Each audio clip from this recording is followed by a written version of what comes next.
तो दोस्तों ये रहा आपका third paper BEd second year का, जो कि बहुत इंपॉर्टेंट क्वेश्चन है। इनको याद कर लेना बहुत ही ज़रूरी है आपके लिए। तो स्टार्ट करते हैं। पहला क्वेश्चन है प्रचार का कार्य क्षेत्र है, तो इसमें देखेंगे प्रचार का जो कार्य क्षेत्र है वो कौन सा है। तो इसमें है विद्यालय संगठन, विद्यालय प्रशासन, उपयुक्त दोनों। तो इसमें दोस्तों है विद्यालय प्रशासन और विद्यालय संगठन, और ये संगठन है संस्थान है दोस्तों, और यह है प्रशासन। तो हमारा आंसर सी हो जाएगा सी। नेक्स्ट है शैक्षिक नेतृत्व का मुख्य लक्षण। तो इसमें देखते हैं। तो इसमें दोस्तों समय वाइट हाइलाइटर से ठीक है जो आंसर है, तो इसको आपको स्क्रीनशॉट ले सकते हैं आप, या ऐसे नोट कर सकते हैं। शैक्षिक नेतृत्व का मुख्य लक्षण है तो वह क्या है, स्वायत्तता है दोस्तों। क्या है, स्वायत्तता।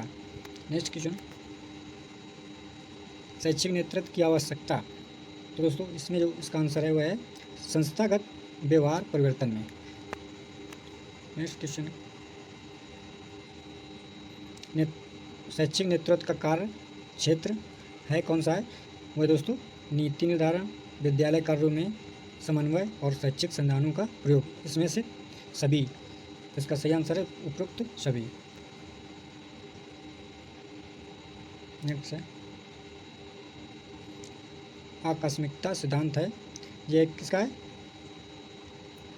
फिडलर का है। नेक्स्ट है विद्यालय में मानवीय संबंधों का संप्रेषण होता है, वह होता है दोस्तों इनमें से उपरोक्त सभी में होता है। प्रचार शिक्षकों में, प्रचार छात्रों में, और शिक्षक छात्रों में।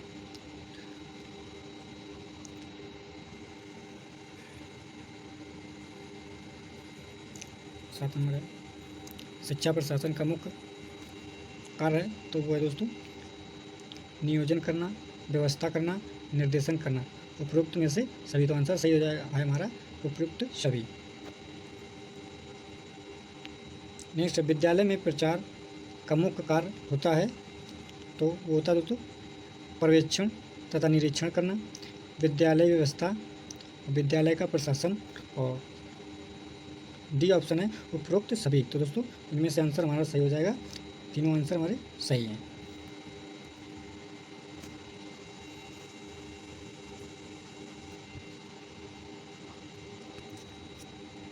Father of modern education in India किसे कहा जाता है, तो दोस्तों ये कहा जाता है चार्ल्स ग्रांड को कहा जाता है। नेक्स्ट है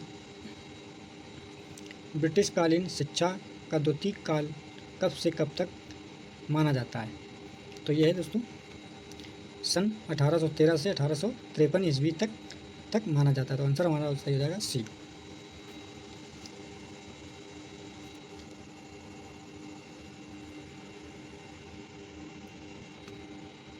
बोर्ड ऑफ एजुकेशन की स्थापना कब हुई थी, वही हुई थी 1840 में, सन 1840 में। आंसर सही है ए।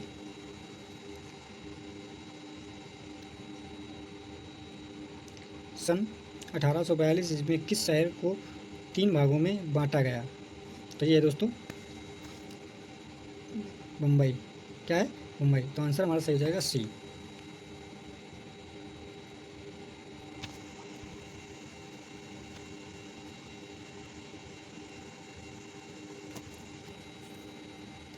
तेरह नंबर है सम्राट जॉर्ज पंचम भारत में भ्रमणार्थ कब पधारे, मतलब कब आए, तो आंसर हमारा 12 दिसंबर सन 1911 को आए थे।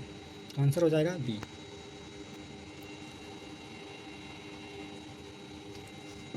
द्वैत शासन के विरोध के कारण ब्रिटिश शासन ने कब साइमन कमीशन की नियुक्ति की, तो ये दोस्तों की थी 1927 में हुई थी। तो आंसर हमारा सही हो जाएगा ए।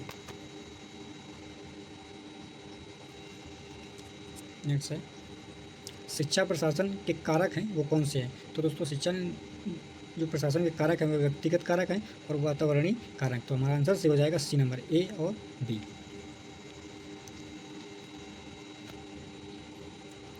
एक तंत्र शिक्षा प्रशासन में मुख्य भूमिका होती है, ये किसकी भूमिका होती है? तो अध्यापकों की भी होती है और प्रचारक की भी होती है। तो आंसर हमारा सही हो जाएगा दोनों की। नेक्स्ट है प्रजातांत्रिक शिक्षा प्रशासन की मुख्य विशेषता है। तो ये है दोस्तों उपयुक्त सभी, समानता, स्वतंत्रता और सार्वभौमिकता। नेक्स्ट है प्रचार का कार्य है। प्रचार का क्या कार्य होता है? प्रचार जिसे हम HOD बोलते हैं। तो इसमें दिया गया है उपयुक्त सभी। तो इसमें शिक्षा की व्यवस्था, प्रशासनिक कार्य और वित्तीय आर्य। इसमें ऑप्शन है, ये सी ऑप्शन और ये है डी ऑप्शन आपका। तो आंसर हमारा सही हो जाएगा डी। नेक्स्ट है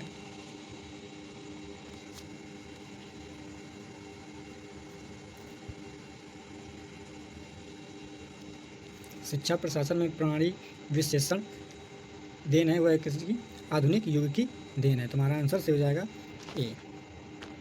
विश्वविद्यालय अनुदान आयोग की स्थापना किसकी सिफारिश पर की गई थी? तो ये दोस्तों की गई थी विश्वविद्यालय शिक्षा आयोग की सिफारिश पर की गई थी। तो आंसर हमारा सही हो जाएगा इसमें डी, सी नंबर।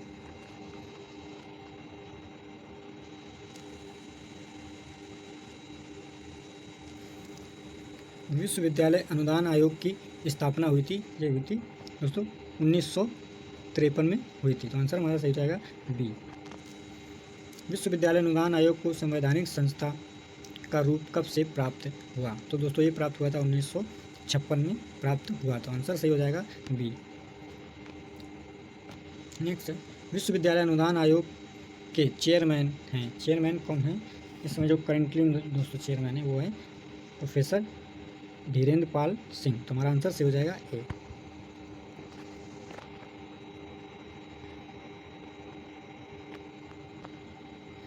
राष्ट्रीय शैक्षिक अनुसंधान एवं प्रशिक्षण परिषद की स्थापना कब हुई थी? तो ये हुई थी सितंबर 1961 में हुई थी। तो आंसर हमारा सही हो जाएगा बी। राष्ट्रीय शिक्षा संस्थान NIE स्थित है। राष्ट्रीय शिक्षा संस्थान कहाँ पर स्थित है? वह दोनों नई दिल्ली में स्थित है। तो आंसर हमारा सही हो जाएगा ए।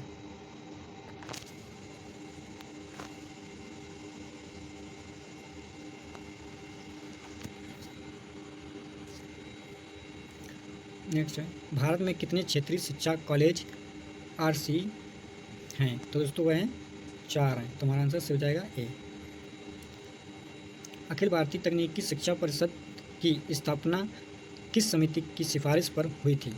तो दोस्तों वह हुई थी सरदार समिति की सिफारिश पर। तो आंसर हमारा सही हो जाएगा सी नंबर।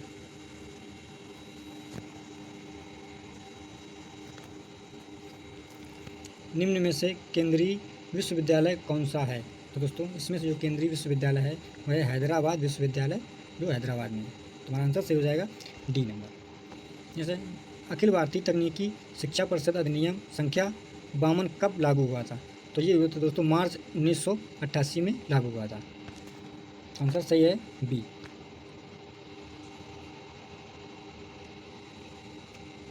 राष्ट्रीय शिक्षा परिषद को संवैधानिक स्तर कब मिला था? तो वो मिला था दोस्तों 1993 में। तो आंसर सही है बी।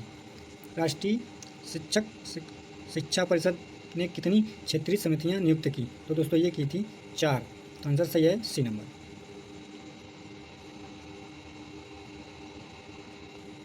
नेक्स्ट है केंद्रीय शिक्षा सलाहकार बोर्ड को कब विघटित किया गया? तो ये किया गया था 1923 में। आंसर सही है बी।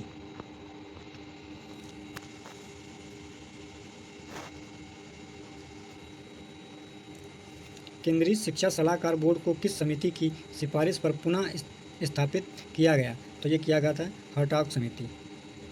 तो आंसर हमारा सही आ जाएगा बी। अखिल भारतीय प्राथमिक शिक्षा परिषद की स्थापना हुई थी, तो ये हुई थी 1957 में। कब हुई थी? 1957। तो आंसर हमारा सही हो जाएगा बी। बाल भवन सोसाइटी इंडिया की स्थापना कब हुई थी? ये हुई थी दोस्तों बी 1955 में। दोस्तों ये क्वेश्चन बहुत ही इंपॉर्टेंट क्वेश्चन है, एग्ज़ाम में आने के चांस हैं, तो इसको बहुत ज़रूरी है आपको याद करना।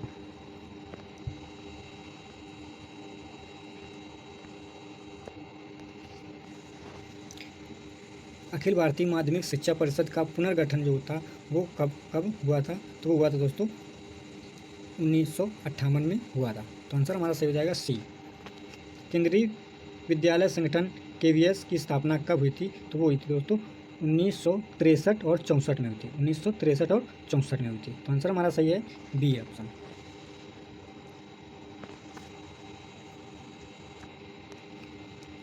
केंद्रीय माध्यमिक शिक्षा बोर्ड CBSE की स्थापना कब हुई थी? तो दोस्तों ये हुई थी 1952 में हुई थी। तो हमारा ऑप्शन सही है बी। शिक्षा का उत्तरदायित्व होता है, शिक्षा का जो उत्तरदायित्व होता है वो किसके पास में होता है? वो होता है दोस्तों राज्य सरकार और केंद्र सरकार दोनों के पास में होता है। तो आंसर हमारा सही हो जाएगा सी नंबर।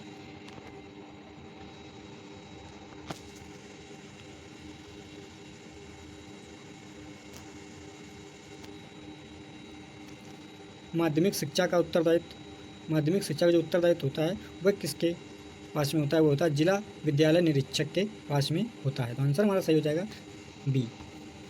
जिला शिक्षा तथा प्रशिक्षण संस्थान का उत्तरदायित्व है वह होता है प्राथमिक शिक्षण का। तो आंसर हमारा सही हो जाएगा बी।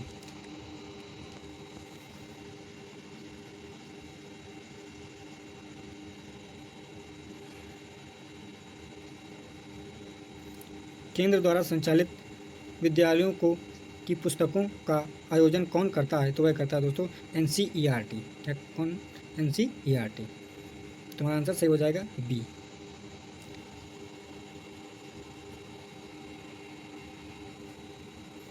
माध्यमिक शिक्षकों के प्रशिक्षण का नियंत्रण किया जाता है, जो किया जाता है दोस्तों DET को। तो आंसर हमारा सही हो जाएगा डी।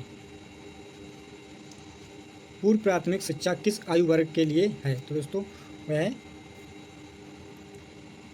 1.5 से 6 वर्ष के लिए। तो आंसर हमारा सही हो जाएगा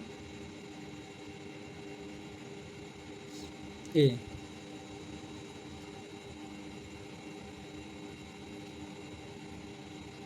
भारत में पूर्व प्राथमिक शिक्षा प्रदान करने का कार्य किस संस्था का है? तो वह है दोस्तों उपयुक्त सभी। तो क्या? किंडरगार्टन, मॉन्टेसरी विद्यालय और एकल शिक्षक शालाएँ। तो आंसर हमारा सही है डी।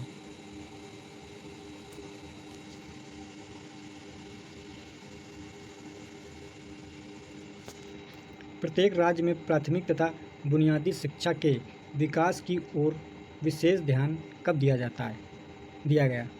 तो दोस्तों इसमें 1947 ईस्वी के बाद में ही ध्यान दिया गया। तो आंसर हमारा सही हो जाएगा बी।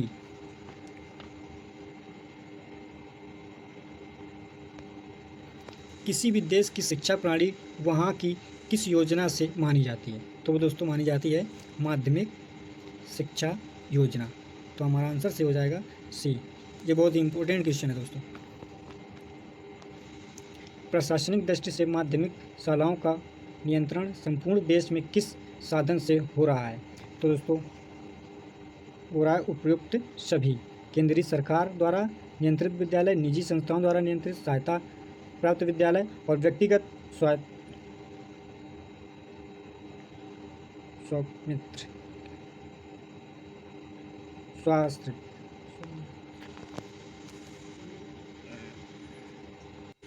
क्या है? स्वाश्रित। क्या है दोस्तों? इसमें है जी स्वाश्रित अनएडेड कॉलेज विश्वविद्यालय। तो इसमें से जो आंसर है वो है उपयुक्त सभी।